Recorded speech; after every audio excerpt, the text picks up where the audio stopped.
here in the studio at ABS Television, and those that are viewing and listening via the different media houses. In late May of this year, a series of articles with associated commentary began appearing in a local news portal. These articles, which referenced the findings of a private company, which as yet remains unknown to the government, indicated that the radio frequency or RF energy that is emitted from cell phone towers exceeded internationally accepted safety limits. The articles further purported that these readings above the recommended safe limits could result in adverse health conditions such as leukemia and brain tumors. I want to place on public record official policy positions and important facts surrounding the development of the ICT sector. 1. Information and communication technologies are having a profoundly positive impact on the rate of growth and development of all countries. This growth rate has been driven primarily by the rapid expansion in wireless technologies. ICTs are also creating and sustaining new opportunities for economic development in Antigua and Barbuda, both in the public and private sectors. An accelerated rate of knowledge transfer, coupled with technological diffusion, has helped this nation amplify its competitive advantage as a fast-learning economy. Broadband technology provides economic opportunity. Affordable access to broadband technology provides even greater economic opportunity. It is therefore without question that successful national development strategies must have at their epicenter broadband. High-speed internet connections, especially high-speed mobile connections, provide a ready access to a wide range of services, including voice, data, video, music, radio and TV broadcasts, and publishing. Indeed, the official position of the government of Antigua and Barbuda is that broadband networks are key to the ongoing transformation of the ICT sector through the convergence of telecommunications, media, and computing. 2. Prime Minister, the Honorable Baldwin Spencer, has long ago promulgated a strategy of bringing technology to the doorstep of every ordinary man and woman in Antigua and Barbuda. Let me state categorically and without reservation that the official position of the government's digital agenda is that throughout the communities, the ordinary man, woman, and child must not be left behind. In fact, they must be at the forefront of this technological revolution. 3. The government continues to work with all the existing players in the telecommunications sector to encourage and incentivize the deployment of new and country-competitive wireless technologies. This competitive edge that Antigua and Barbuda is seeking includes A. The deployment of fourth-generation 4G technology. B. Leveraging on the powerful applications provided by Android devices and the iPad revolution. And C. The ongoing creation of new and sustainable jobs across all skill sets in the ICT sector. With this as a background, I reject the notion by certain political operatives in Antigua and Barbuda who could remotely think that the government would sit idly and dismiss concerns about any potential health hazards associated with radio frequency emissions from cell towers. As a physician and clinician myself, who has provided professional medical care to thousands of people, both in Barbados and in Antigua and Barbuda, I would never countenance or tolerate any matter or issue which puts anyone at a preventable medical risk. In this context, therefore, I dismiss completely the ill-founded commentary placed in certain quarters and on certain blogs that seek to malign and denigrate me, both in my capacity as a fully licensed medical practitioner in the state of Antigua and Barbuda, as well as in my capacity as Minister of State in the Office of the Prime Minister. I now place on public record important facts surrounding the use of cell phone towers in Antigua and Barbuda. 1. The government's official policy since June of 2008 is that where there are no technical limitations, towers are to be shared, what is referred to as co-location.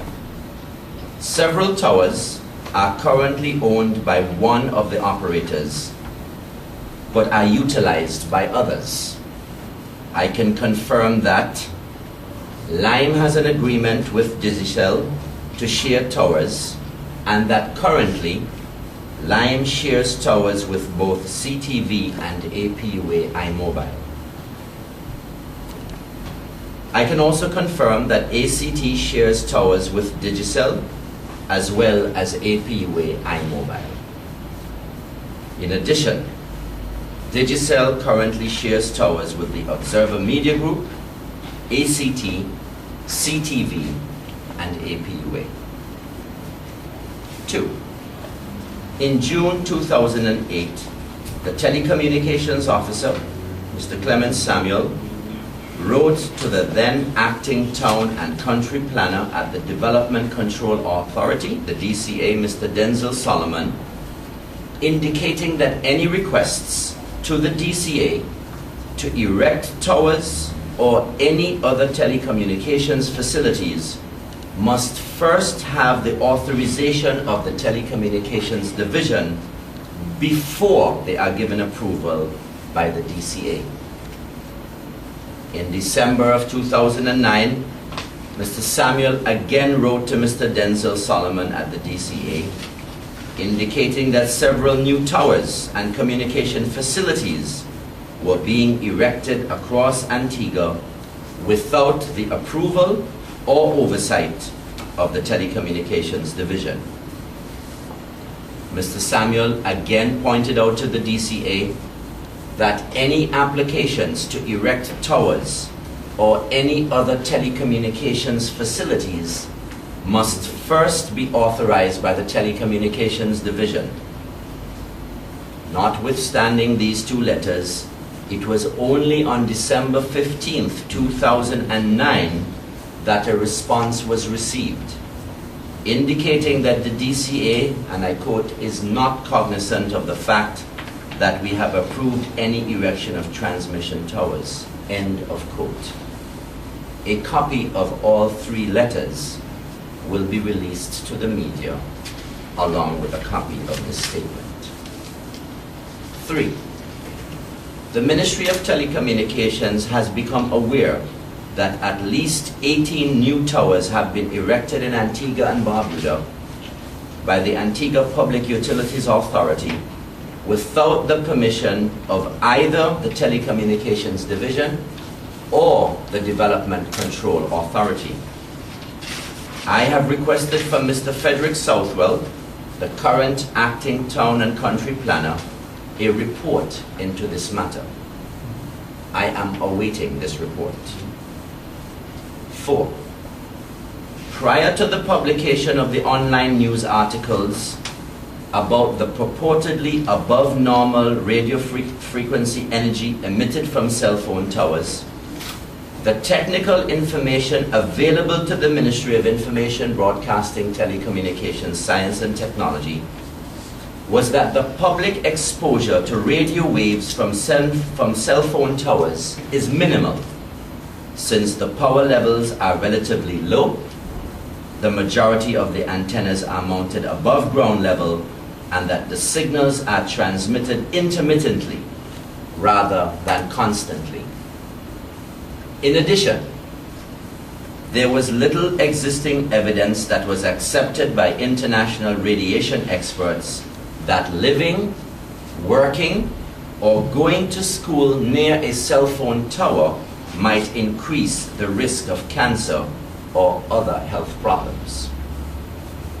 5. Lime, the Antigua Public Utilities Authority APUA, Digicel, and Antigua Computer Technology Company Limited ACT have already confirmed to the government, both orally and in writing, that their antennas are erected and operated according to international standards defined by the International Radiation Protection Association and the International Non-Ionizing Radiation Committee. These guidelines were developed in association with the World Health Organization. The government of Antigua and Barbuda has accepted the safety assurances from the telecommunications companies and continues to work with all the telecommunications providers to ensure that the positioning of towers and antennas are fully compliant with the WHO guidelines. But the government of Antigua and Barbuda did not stop there.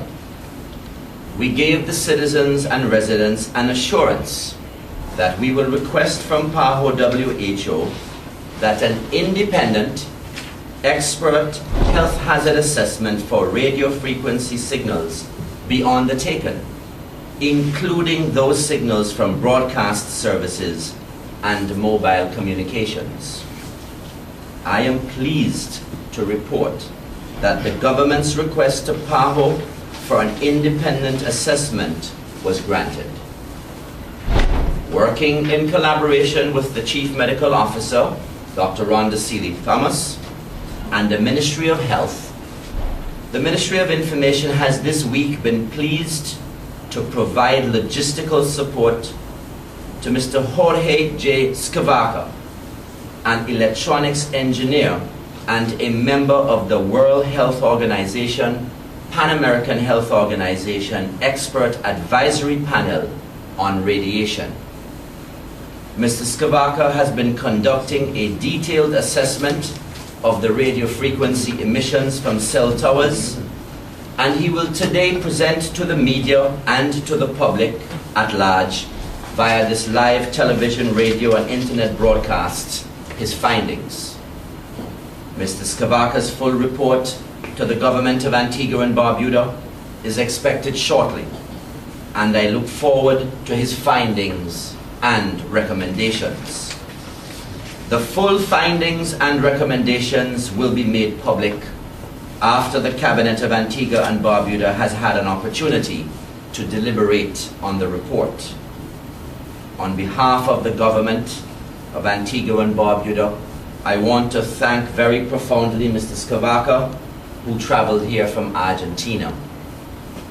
I also want to thank most sincerely Dr. Kathleen Israel, Office of Caribbean Program Coordination, PAHO in Barbados, Ms. Sally Edwards, Advisor, Sustainable Development and Environmental Health, PAHO WHO Eastern Caribbean Countries, Dr. Rhonda Seeley-Thomas, Chief Medical Officer, Ministry of Health here in Antigua, Dr. Orita Zachariah, Medical Officer of Health from the Ministry of Health here in Antigua, Mr. Edward Emmanuel, Country Program Specialist of the Pan American Health Organization based here in Antigua, Mr. Clemens Samuel, the Telecommunications Officer, and Messrs. Arthur Bird, Ralston James, and William Henry of the Telecommunications Division in the Ministry of Information. Thank you to the staff at ABS TV and Radio, as well as the media personnel that are in attendance here. May God continue to bless us all. Thank you very much.